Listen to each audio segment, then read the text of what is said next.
एव मुक्तो हृषिकेशो गुडाकेशेन भारत सेनयोरुभयोर्मध्ये स्थापयित्वा रथोत्तमम्। ॐ योगः कर्मसु कौशलम्।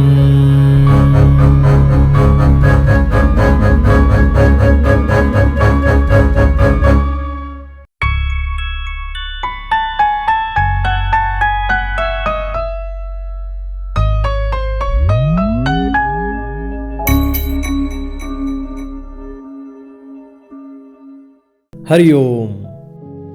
दोस्तों, दुर्योधन के द्वारा पुण्यमय प्रवृत्तियों का अवलोकन करने के बाद शंख ध्वनियां हुई तथा उसके बाद पांडवों में श्रेष्ठ धनुर्धर अर्जुन ने अपने गुरु अर्थात श्री कृष्ण से अपना रथ दोनों सेनाओं के मध्य लाने के लिए कहा, ताकि वह पुण्यमयी तथा पापमयी दोनों सेनाओं का अवलोकन कर सके।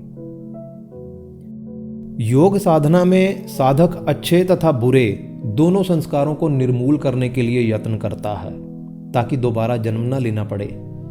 क्योंकि पूर्व संचित संस्कार चाहे अच्छे हों या बुरे हों, लेकिन वह जन्म का कारण जरूर होते हैं। पापमय प्रवृत्तियों के नष्ट होते ही पुण्यमय प्रवृत्तियों का प्रयोजन भी समाप्त हो जाता है, इसलिए वह अपने आप नष्ट हो जाती हैं। इसीलिए उसने अपनी आत्मा को मन तथा बुद्धि जनित संस्कारों की भीड़ में अपने रथ को खड़ा करने के लिए कहा। भगवान श्री कृष्ण ने वैसा ही किया, जिसके बारे में संजय कहते हैं, हरिओम। For more such inspirational and spiritual videos log on to www.sanatanmuni.com। For YouTube follow our channel and for Facebook and Instagram like our pages. हरिओम। संजय उवाच एव मुक्तो हृषिकेशो गुडाकेशेन भारत सेनयोरुभयोर्मध्ये स्थापयित्वा रथोत्तमम्।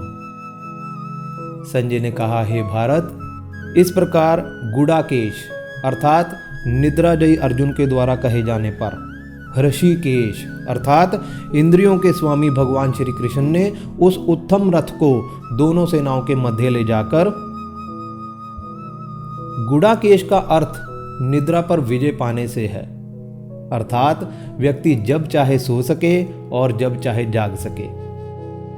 और गुडाकेश का एक और अर्थ भी है, वह व्यक्ति जो सदैव कर्म करने में तत्पर रहता है और जिसमें आलस्य का लेश मात्र भी नहीं होता, जो सदैव जागृत अवस्था में ही हो और सुप्त अवस्था में ना हो, ऐसा साधक। तो ऐसी विभूतियों से विभूषित अर्जुन को संबोधित करते हुए यहां गुडाकेश कहा गया है। उत्तम रथ से अभिप्राय आत्मबोध से है, जिससे शरीर रूपी क्षेत्र में रहकर अच्छे तथा बुरे दोनों संस्कारों, जिनको समूल नष्ट करना है, की तरफ ध्यान दिया जाता है। इसके बाद भीष्म द्रोण प्रमुखतः सर्वेषां च महीक्षिताम् उवाच पार्थ पश्येतान समवेतान कुरुनीति।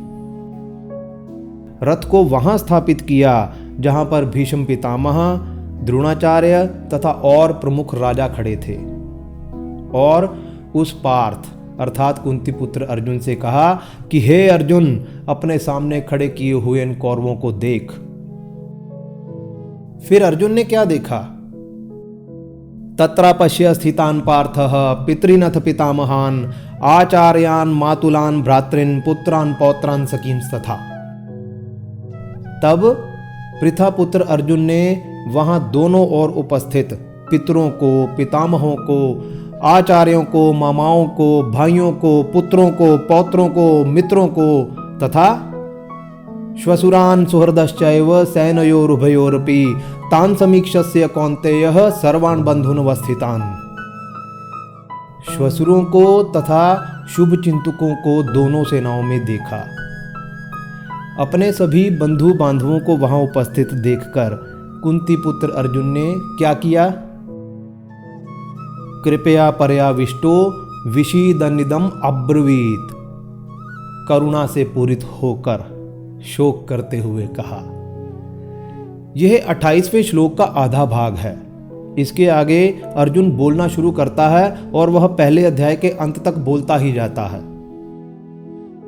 इस आंतरिक युद्ध के मुहाने पर पहुंचकर हर एक साधक की आंतरिक अवस्था क्या होती है तथा वह किस तरह ब्रह्म प्राप्ति के रास्ते में लड़खड़ा जाता है, इसका द्योतक अर्जुन है।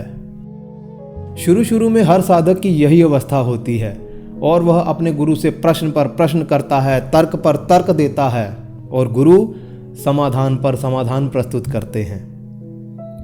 अपने संपूर्ण परिवार को युद्ध में एकत्रित देखकर अर्जुन की क्या प्रतिक्रिया है और वह इस पर श्री कृष्ण को युद्ध ना करने के लिए कौन कौन से तर्क प्रस्तुत करता है, इसके बारे में अगली वीडियो में देखेंगे। हरि ओम।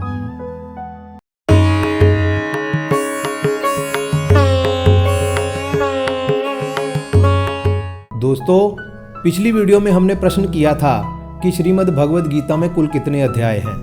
ए 14, बी 10, सी 12 तथा डी 18। सही उत्तर है डी 18। इस श्रृंखला में हमारा 9वां प्रश्न यह रहा, इनमें से किसकी पुत्रियों का विवाह राम लक्ष्मण के भाई भरत और शत्रुघ्न से हुआ था और जो राजा जनक के छोटे भाई भी थे। ए राजा इक्ष्वाकु, बी राजा कुशध्वज, सी बृहद्रथ तथा डी राजा सुधन्वा। हरि ओम।